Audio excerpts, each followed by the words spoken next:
عنوان قائم کیا تھا کہ باب یصلی المغرب ثلاثا فی السفر، یعنی سفر میں مغرب کی 3 رکعت پڑھی جائیں گی، اس کا باب۔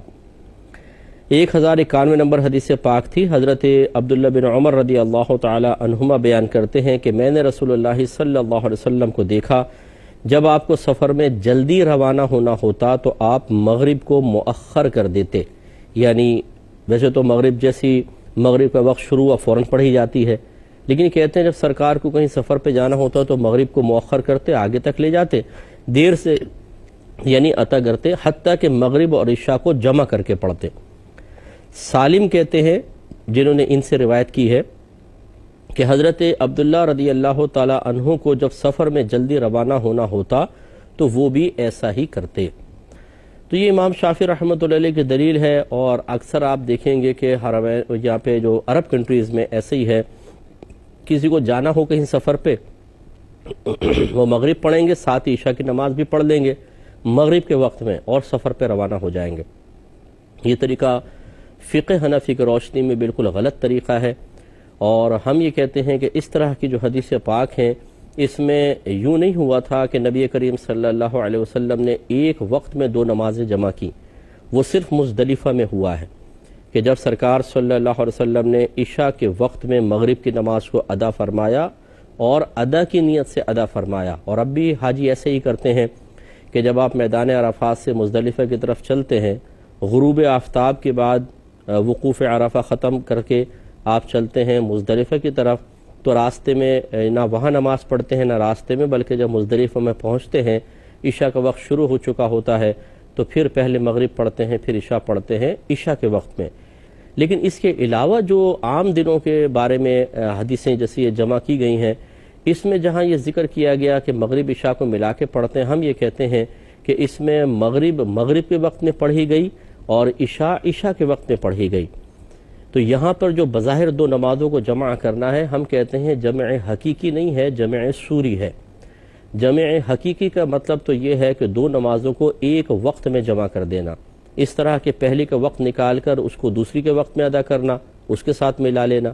یا دوسری کو اس کے وقت سے پہلے پڑھ لینا پہلی والی نماز کے ساتھ ملا کر، یہ حقیقی طور پہ جمع کرنا ہوتا ہے۔ اور جمع سوری کا مطلب ہوتا ہے کہ صورت اور شکل کے اعتبار سے جمع ہے، لیکن ایک دوسرے کے وقت کا لحاظ رکھا گیا ہے، ایک دوسرے کے وقت میں چیز کو داخل نہیں کیا گیا۔ جیسے آپ مغرب کو بالکل آخری وقت میں پڑھیں، پھر فوراً عشاء کا وقت شروع ہو جائے تو متصلاً عشاء پڑھ لیں،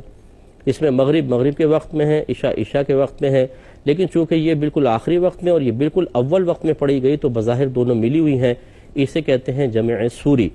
تو احناف کے نزدیک جمع سوری جائز ہے، جمع حقیقی جائز نہیں ہے، اور اس کے اوپر بہت سارے دلائل ہیں، اس تفصیل میں جانے کے بجائے ایک قوی دلیل آپ کی خدمت میں ذکر کرتا ہوں۔ احناف یہ کہتے ہیں کہ اللہ تبارک و تعالی نے قرآن عظیم میں نمازوں کے اوقات کو مخصوص کر دیا ہے،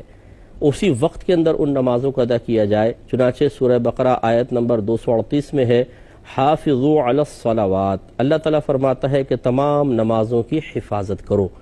یعنی ان کے اوقات میں ان کو ادا کرو، اس کی شرح یہ ہے۔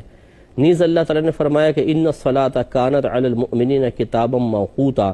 کہ بے شک مومنوں پر نماز کو اس کے وقت میں فرض کیا گیا ہے، یعنی مقرر شدہ وقت میں نمازوں کو ادا کرنے کا حکم ہے۔ لہذا جب اللہ تعالیٰ نے مقرر شدہ وقت میں ادا کرنے کا حکم دے دیا گیا تو پھر وقت کے اندر ہی ادا کی جائے گی۔ اب اس میں یہی صورت ہو سکتی ہے کہ آپ مغرب کو آخری وقت میں پڑھ لیں اور عشاء کو فوراً جیسے ہی ٹائم شروع ہو اول وقت میں پڑھ لیں، تو جمع سوری ہے، یہ شرعاً جائز ہے، ورنہ جمع حقیقی کا ہم انکار کرتے ہیں۔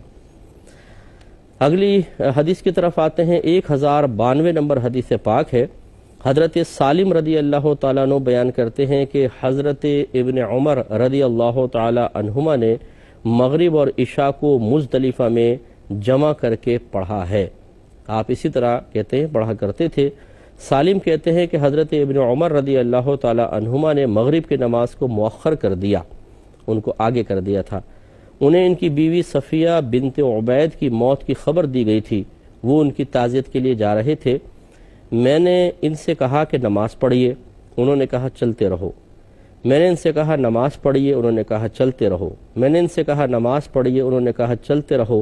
حتیٰ کہ انہوں نے 2 یا 3 میل کا سفر طے کیا۔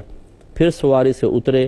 پھر انہوں نے نماز پڑھی، پھر کہا میں نے اسی طرح دیکھا ہے کہ جب نبی کریم صلی اللہ علیہ وسلم کو جلدی جانا ہوتا تو آپ اسی طرح کرتے تھے۔ اور حضرت عبداللہ رضی اللہ تعالیٰ عنہ کہتے ہیں کہ میں نے دیکھا کہ جب نبی کریم صلی اللہ علیہ وسلم کو جلدی جانا ہوتا تو آپ مغرب کی اقامت کہلواتے، پھر اس کی 3 رکعت نماز پڑھتے، پھر سلام پھیر دیتے، پھر تھوڑی دیر ٹھہرتے، حتیٰ کہ عشاء کی اقامت کہلواتے، پھر اس کی 2 رکعت نماز پڑھتے، پھر سلام پھیر دیتے، اور عشاء کے بعد نفل نہیں پڑھتے تھے حتیٰ کہ آدھی رات کو اٹھتے تھے۔ تو آپ تھوڑا غور کریں کہ حضرت عبداللہ کیا فرما رہے ہیں کہ میں نے نبی کریم صلی اللہ علیہ وسلم کو دیکھا کہ جب آپ کو جلدی کرنا ہوتا